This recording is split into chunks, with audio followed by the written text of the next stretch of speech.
Барлықтарыңызға қайырлы күн. Бүгін сіздермен өте ерекше ортасында алма қосылған печеньелер дайындаймыз.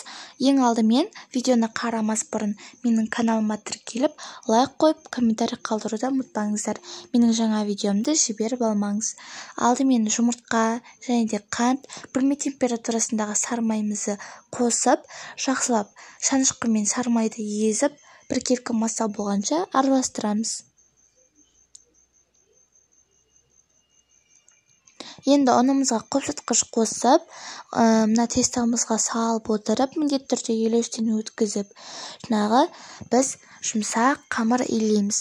Қамыр сұйық болып тұрмауы да қажет, жабысқақ болып, болмаса қатты болып қалмауы да қажет.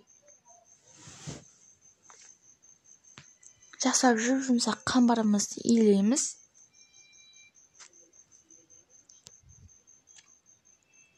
Мінекей біздің қамырымыз осындай болады. Какао қосып, қара түстес етіп жасасаңыздар да болады. Енді қамырымыздың кішкентай ғана бөлігін бөліп аламыз. Алмаларымызды турап қоямыз, осылай дөңгелек етіп.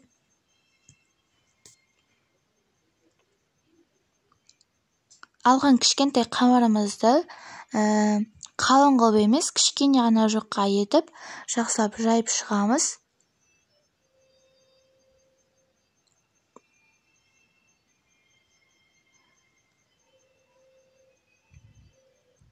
Енді дөңгелек алмамызды дәл ортасына қойып, жанындағы қамырларды былай қайырып, дәл видеодағыдай келесі бетін қаптап жауып шығамыз.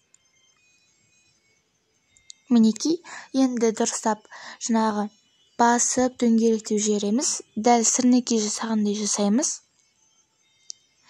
Барлығын осылай жасап шығамыз. Енді пергамент төселген немесе майланған табамызға барлығын қойып, қызарғанша пісіріп аламыз.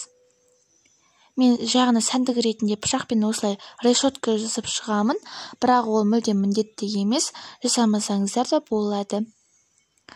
Егер сіздер осылай решетка жасайтын болсаңыздар, пышақты қатты басып, қамырды кесіп жібермеулеріңіз қажет.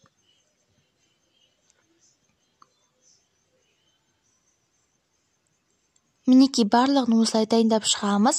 Енді қызып тұрған пешімізді жарты сағат көлемінде пісіріп аламыз. Печеньелеріміз өте дәмді, керемет болады. Міндетті түрде дайындап көріңіздер. Баршаңызға ас болсын.